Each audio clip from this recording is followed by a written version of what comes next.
अस्सलाम वालेकुम दोस्तों, उम्मीद है आप लोग खैरियत से होंगे और आपने ये चैनल जो आपका अपना चैनल है इसे सब्सक्राइब कर रखा होगा। और अगर नहीं तो प्लीज़ कीजिए, बल्कि अपने दूसरे दोस्तों से भी कहिए कि वो इसे सब्सक्राइब करें। और अगर किसी मौजू पर आप लोग कोई गुफ्तगू सुनना चाहते हैं या कोई कॉलम वगैरह चाहते हैं तो मुझे ज़रूर बताइए, मैं पूरी कोशिश करूँगी। और आप में से कुछ दोस्त तो ज़रूर जानते होंगे, अगर सब लोग नहीं, कि दुनियाए अदब की नामवर क्लासिक नावलनिगार अल्ताफ़ फ़ातिमा अपनी कुंज गली को उदास छोड़ गईं। अल्ताफ़ फ़ातिमा ने अपने छोटे से घर का नाम कुंज गली रखा था, जो मुझे वहीं जाकर पता चला।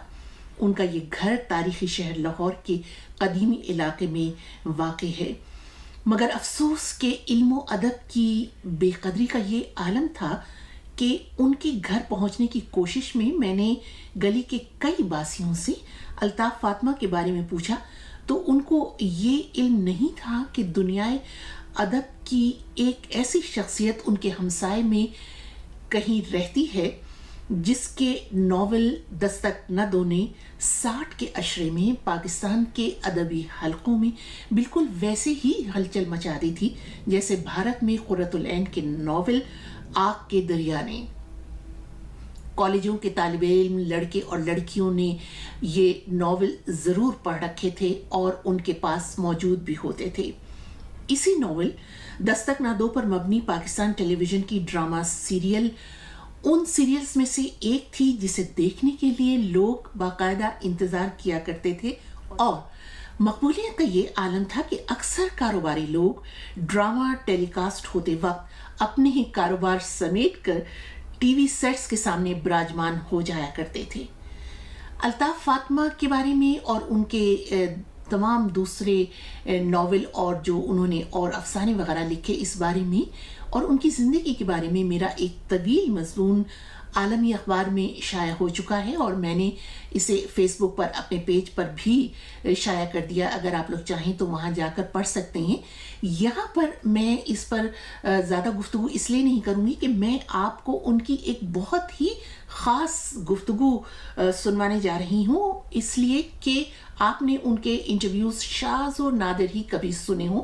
हाँ, हो सकता है कि पढ़े ज़रूर होंगे, लेकिन उनकी अपनी आवाज़ में उनके इंटरव्यूज़ बहुत ही कम हैं। और उसकी वजह ये है कि अल्ताफ़ फ़ातिमा मीडिया की बिल्कुल शौकीन नहीं थी और बहुत मुश्किल से इंटरव्यूज़ वगैरह के लिए तैयार होती थी। और जाहिर है कि पाकिस्तान के मीडिया को भी इतनी फुर्सत नहीं थी कि इन जैसी क्लासिक लिखारी के लिए वक्त निकालते। दुख की बात यह है कि उर्दू अदब की दुनिया में इनको वो शोहरत और पजीराई नहीं मिल सकी जिसकी वो मुस्तहिक थीं, और इसका इजहार उन्होंने खुद अपनी इस गुफ्तगू में बड़े ही दुख से किया कि अदब के ठेकेदारों की जानिब से उन्हें मुसलसल नज़रअंदाज किया जाता रहा। इसी बात पर मैंने अल्ताफ़ फ़ातिमा से ये पूछा कि क्या आपने कभी ये सोचा कि अगर आप मर्द होती तो शोहरत और पजीराई के हवाले से ये सूरत हाल मुख्तलिफ होती जो आपको एक औरत होने के नाते दरपेश है। तो अल्ताफ़ फ़ातिमा ने जो जवाब दिया वो वही दे सकती थी। उन्हीं जैसी मुसन्निफ़ा, उन्हीं जैसी लिखारी, उन्हीं की आवाज़ में सुनिए। ये जो अपने मिजाज पे होता है हम पे, जैसे अब पत्थर में जब भी होते, क्योंकि हमें ना आगे बढ़ने का शौक है, ना अपनी तस्वीरें उठवाने का, ना सेशन अपने साथ करवाने का। और हमारी मर्द भी ऐसी मर्द भी मैं ऐसी होती नहीं, से बदल जाने से टेम्परामेंट नहीं बदलते। ये सवाल मैंने इसलिए पूछा कि एक तासुर ये है कि हमारे मुआशरे में ख़वातीन को वो अदबी मकाम नहीं मिलता, वो अदबी हैसियत नहीं दी जाती जो उनको मिलनी चाहिए, या होती है उनकी, मगर उसका एहसास नहीं किया जाता, उसको तस्लीम नहीं किया जाता। तमाम की तो नहीं किया जाता, बास को तो बड़ा वो दिया जाता है, हमारे जैसों को किया जाता है। कि मुझे ऐसा लगता था कि मुझे यहाँ पे राय नहीं मिल रही है, आई एम इग्नोर्ड। अच्छा, ये बताइए कि हमारे जो शायर हैं, अदीब हैं, अक्सर دوسرے ملکوں میں جاتے رہتے ہیں، خصوصاً بھارت میں ادبی کانفرنس وغیرہ کے سلسلے میں، یا مغربی ملکوں میں، برطانیہ، امریکہ وغیرہ میں، آپ کو کبھی موقع ملا کسی دوسرے ملک میں کسی ادبی کانفرنس وغیرہ میں شرکت کرنے کا؟ کبھی نہیں، یہاں بنتے تھے وہاں پہ سب کچھ ہوتا تھا اور مجھے پتا ہوتا تھا، مگر مجھے ایسا cut off as if I am not a writer, مجھے بڑا دکھ ہوا شروع میں. پھر میں نے کہا ہم کوئی باہر جانے کے لیے فوکس نہیں، جائے ان لوگوں سے ملنے کے لیے تو ہم نہیں آتے لکھنے. ہمارے اندر کوئی چیز ہوتی ہے ہمیں پنچ کرتی ہے، ہم اسے کاغذ پہ لکھ دیتے ہیں، اس کے آگے. ایک ادیب کی حیثیت سے آپ کیا سمجھتی ہیں، مرد اور عورت کے رویوں میں کیا کوئی فرق ہے؟ بالکل نہیں، نہ مرد نہ عورت میں دیکھتی ہوں. یہ میں واحد عورت ہوں جس کے ساتھ یہ ہوا ہے. میں مرد عورت کا کوئی فرق نہیں محسوس کرتی ہوں. میں یہ جانتی ہوں کہ اچھا لکھنے والا جو ہوتا ہے وہ مرد ہو یا عورت. اب تم نے اتنا غائب بھی سنا مجھے اور پایا بھی نہیں کسی نے، مگر آخر تمہارے دل میں کیوں ہے اور تم عورت ہو؟ قدر کرنے والے ہوتے ہیں تھوڑے بہت تو دنیا میں. نہیں، ہر شخص جس کے اندر کوئی وہ ہوتی ہے شناسی، ادب شناسی.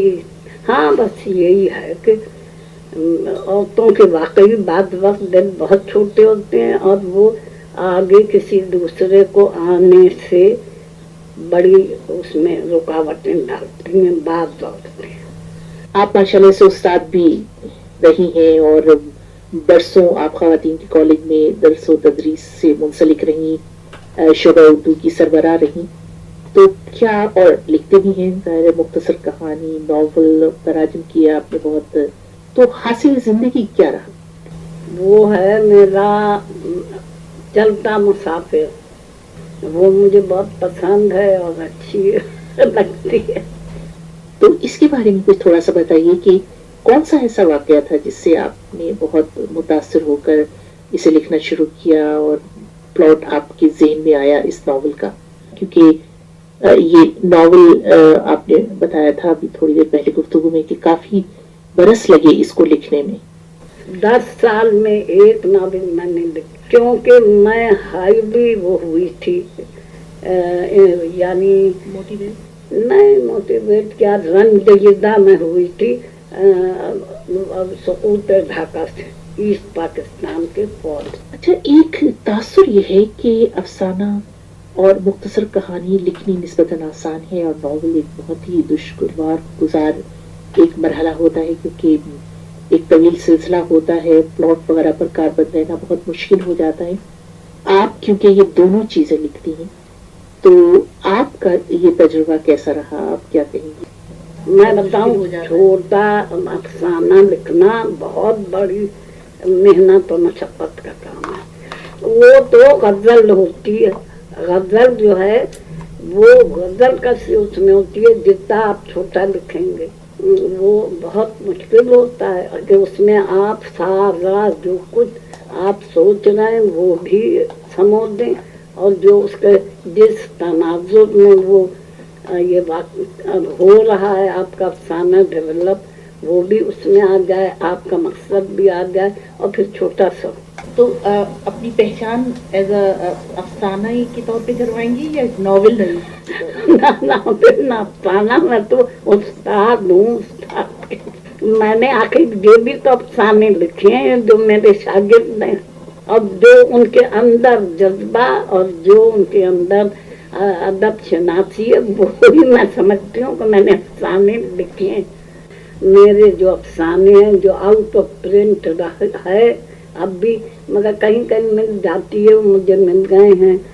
وہ جسے چاہا گیا اس کے افسانے 65 کی جنگ کے پرسپیکٹو میں، اس کے بعد اور تو وہ میں نے لکھے اور ان میں سے اکثر یاد آتی.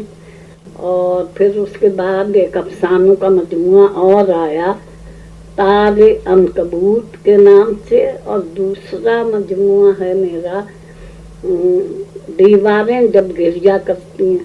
मगर वो भी आउट ऑफ प्रिंट कर दिया गया। हमारे जैसों के साथ यही होता है।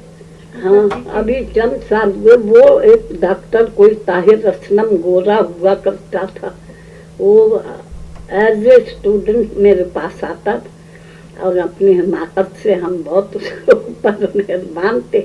उसने अफसाने लिए, हमारी वो किया, बड़ा अच्छी वो थी। अब वो एक दो दफा छाप के उसने खत्म कर दिया। अब तुम खुद आ जाने कहाँ है। आपको भी ये गिला है कि कारीन की तादाद अब कम होती जा रही है और अब नई नस्ल तक बात नहीं पहुंच पा रही। पाकिस्तान में अब अदब के लिए माहौल उतना साजगार नहीं रहा जितना कि पहले हुआ करता था। मिसाल के तौर पर पहले कॉलेज की लड़कियों में आपका नॉवेल, उनके हाथों में आपका नॉवेल दस्तक न दो हुआ करता था, लेकिन अब वो चीज देखने में नहीं आती। नहीं ना साजगार, अब ये लोग वो बताएं जो अब भी महफिलें सजाते हैं, बैठते हैं। मैं तो कभी कभार निकल जाती हूँ, ना साजगार तो नहीं है। बड़ी सरपरस्ती है, बड़ी इज्जत है, पूछ है। अब कोई एक आध अगर हमारी तरह वो हो जाए, रद्द कर दिया जाए, वो दूसरी बात। आप क्यों समझ रही हैं आपको रद्द किया गया? तुमने नहीं किया है यार। ये तो मैं बात करती हूँ कि ये हम अपने को प्रोजेक्ट ज्यादा कर रहे हैं, हमारी प्रोजेक्शन ज्यादा हो रही है। और ये जो नई नस्लें हैं, इतनी ज्यादा मसरूफियतें हैं, इतनी ज्यादा उनकी तालीम ही ऐसी है। और वही जो एक मुकाबले की दौड़ है, उसकी वजह से यहाँ पे केबल लगता है तो एक एंटरटेनमेंट पे इतना जोर हो जाता है कि वो हमारा टीवी बेचारा वो है धंधे, अब बेचारे क्या करें। अच्छा, ये सवाल मैं आपसे ही पूछ सकती हूँ क्योंकि आप माशाल्लाह से कोई गुज़श्ता 6 अशरों से यानी कोई 60 बरस से लिख रही हैं, और शायद इससे भी ज्यादा। और जब आपने लिखना शुरू किया होगा तो उस वक्त तो लड़कियों के लिए ये जो तख्लीकी और अदबी माहौल बहुत ही नासाजगार था। जो कुछ मैंने पढ़ा और जो कुछ मैंने सुना, उस जमाने में लड़कियों की हौसला अफजाई करना तो खैर बहुत दूर की बात है, बल्कि अगर कोई किसी में ये शौक होता भी था तो उसकी बहुत हौसला शिकनी की जाती थी। ये मैं जरूर कहूंगी कि मेरी अम्मा ने मुझे बहुत वो किया बकअप के। हाँ, हम नहीं, और हमारे यहाँ और सुने जैसे होते हैं ना कि लड़कियां दबाई जाएं, कुचली जाएं, हमारे यहाँ तो हमें ये डांट पड़ती थी। हमारे कजन थे, हमसे बहुत बड़े थे, बड़ी हमारी तरबियत पे ख्याल नजर रखते थे। और खुद हमारे भाई का ये था कि क्यों, हमें इनमें क्या फर्क है, फला काम इससे करिए, इनसे करिए, ये करिए। बिल्कुल हमारे मर्द की वो नहीं थी डिस्टिंक्शन। फिर तख्लीकी सफर अभी जारी है? हाँ, तख्लीकी क्या लिखते रहते। अब उसमें तख्लीक हो या ऐसे ही ट्रैश हो, हमें नहीं मतलब, हम तो अपने दिल का बोझ उतारते। तो ये बताइए आजकल क्या लिखा जा रहा है? आजकल अब जो मैं अफसाना मैं कह रही हूँ, खुदा करे हो जाए। अब मैं एक अफसाने का उन्वान है मुस्लिम टेररिस्ट। मुस्लिम टेररिस्ट, भाई हम लोग टेररिस्ट हैं, मैं लिख रही हूँ। जितना कुछ हुआ है सारे में, हर वक्त मैं खबरों से मुताबिक सारी उम्र रही और पढ़ती रही और हर वो सुनती हूँ डिस्कशन। और आजकल जो है सुन रही हूँ, हर्ट भी होती हूँ, रंज भी करती हूँ, मगर इंसान क्या कर सकता है, लिख सकता है।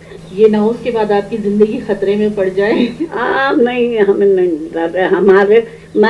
हमारा तो खानदानी इस किस्म का है। यही तो वजह है कि ना हम किसी के साथ कभी ब्रैकेट हुए, ना हमने किसी को इस मुकालते में डाला। मैं तो मौलाना फजल हक खैराबादी के खानदान की हूँ। निडर लोग हैं, एक जान है, जो जी चाहे। और हमारे पास ना जर है ना जोर है, अब जो चीज चाहे वापस ले लें।